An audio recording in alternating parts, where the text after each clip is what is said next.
Thank you. Okay, so today we're going to talk about to me, the biggest problem in Nigerian football right now. I don't say it's maybe it's either a lack of good midfielders, we're not choosing the right ones, or our midfielders just aren't advanced, or it's the structure. I don't know what it is. What do you think it is, Afolabi? I think it's a structure, and we don't have people that are scouting Nigerian players abroad anymore.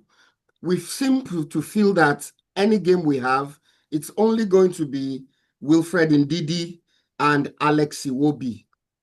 In the days where Bonfred Joe and Clemens Westhoff were coaching Nigeria, you had several other talents, either in Belgium or Holland, who would come to Nigeria and would give the established midfielders a run for their money. How did we discover Sunday Olise? How did we discover Yeah. all those people? Because Omokachi. they kept scouting and they saw better players. But where is the future? Babayaro, was he a CDM or a defensive player? He's a Babayaro CDM. was The a fullback. defensive. He was a left fullback. Oh, okay, yeah, The fullback, yeah. but he still functioned a little bit like a midfielder at times. Yeah, Yeah. if you And look then at Yeah, if he, you then we had he overlaps. different types of midfielders. You had Okocha, who was a playmaker. Then you had yes, Siasia. Siasia was a midfielder, right? Yeah. And yes, Amunike. you had Sorry, And I'm like, Amunike, Amunike. you had different types of you midfielders. We had don't have that now. Mutiu Adepoju, you had Sunday The Olise headmaster. Yeah, we had a solid midfield. midfield, Solid. So, very solid. so right now, who are the midfielders? The four midfielders for Nigeria. The What does main Nigeria play the right main central defensive midfielder we have now is Wilfred Ndidi that plays Didi. for Leicester City. And then we have Alex Iwobi who plays for Fulham. And then there's now? one What position? Onyedika who plays in Brentford. So apart from those Brentford. It's like he has been injured. I've not been seeing him I've play. seen him, yes. So, and then there's Joe Aribo as well. But apart from those guys, you can not really handpick one talent that you would say in a few years' time he would mature into a real Nigerian Golden boy. midfielder. Yeah. And I think And also, the problem is, sorry to cut you there. The problem is that go ahead.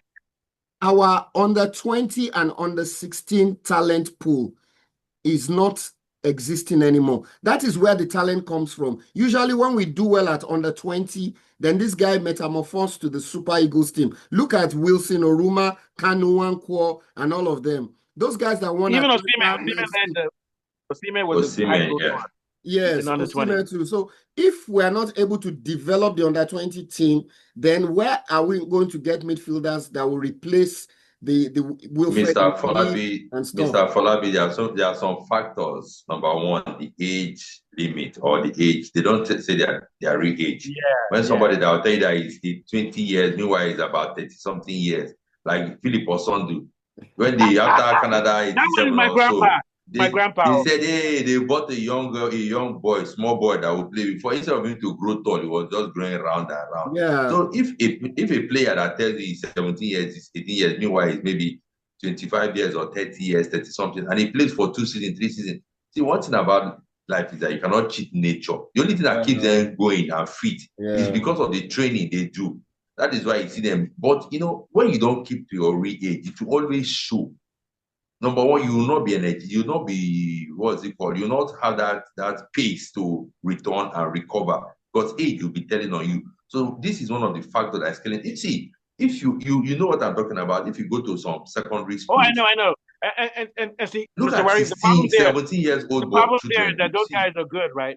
But it takes them longer to develop. By the time they're 25, they're playing under 20. So the problem is that we're not yes, catching these they were guys not at practice. discovered on time. Yeah, on time, Look yeah. look they were at not Yamal. discovered Look on at time. Yamal.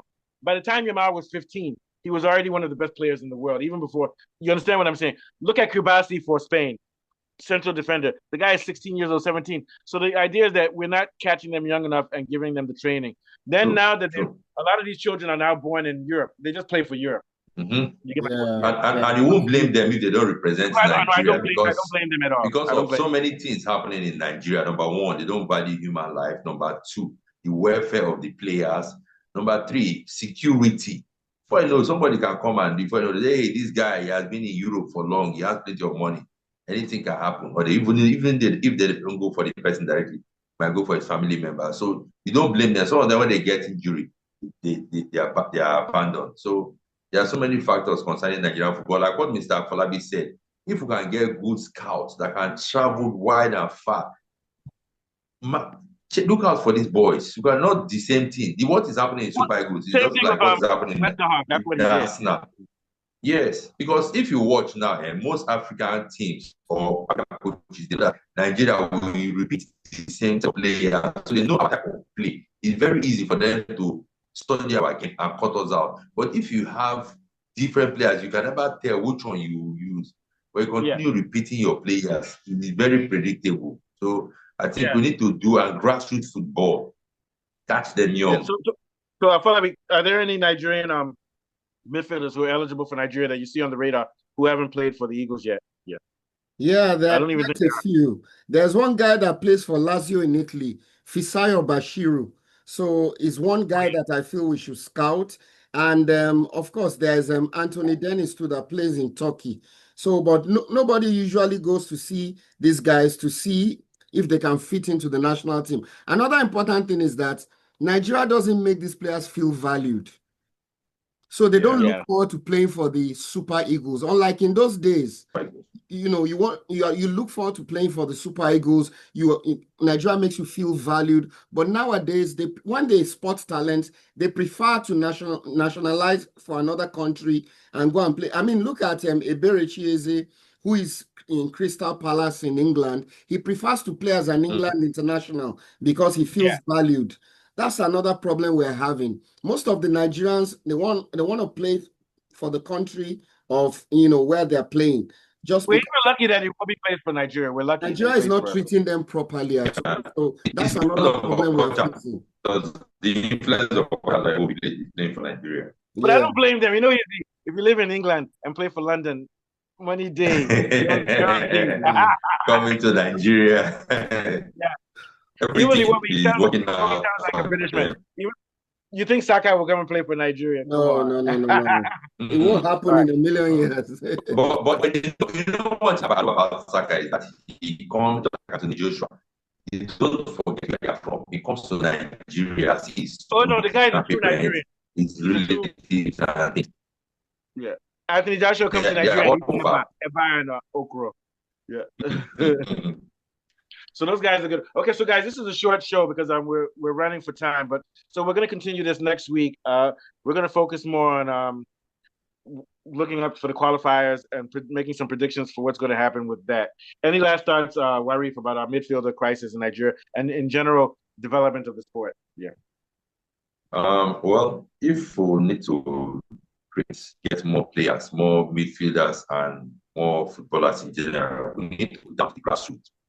From the primary school, secondary school, put an eye on them. It should be brought into the Nigeria curriculum, not just about academics, but everybody might be good academic, and there are some children that are good in practical sports. So the government, they really need to look into grassroots football and take it more serious.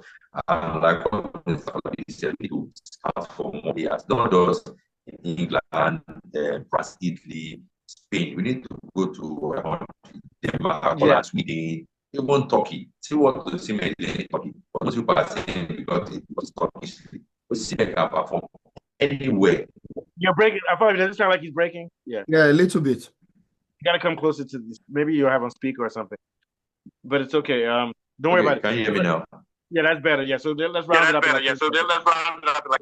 Network. Yeah, so don't worry. So let me say one thing before we go. It's not just who has their speaker on, because that's why it's echoing. Whoever has the speaker, turn it off. Hello. I think it must be what we've had. Yeah. Okay. So what I was going to say, is that Nigeria already has a good midfield, but the problem about the midfield is that it's the engine of the team. So if you don't have a good structure and coaching, then it's like the midfielders are wasted. What do you think, Afolabi? You understand what I'm saying? and it doesn't even inspire me that we are using a Malian for the Nigerian national team coach. What pedigree does Mali have in African football? I don't even think they've qualified for the World Cup before. I mean, it's a slap on Nigeria. Is it because of Kanute? Yes, it's a slap on Nigeria that we go and bring a Malian to come and coach our national team. I can't imagine. He coached a Division 2 team before. Yeah. So if Nigeria qualifies for the World Cup now, are you telling me that it's a Malian that will line us up at the World Cup? I mean, it's just a joke. We should. Yeah. All right. So that's it for today. So Afolabi, how many shows does this make it for now so far? I'll cut this part out. How many have you done? 21, 21. 21. Okay. So yeah, this is a good one, guys. So we'll be back early next week to do politics, Nigerian politics. Okay. Take us out, Afolabi. Thanks. Okay. Another brilliant Niger United show. We have been discussing our dear country and our Super Eagles and the death of midfielders. And from Warif and Mustafa, we'll be back sometime next week. Okay, thank you guys. I'll see you guys on Monday probably. Okay. All right.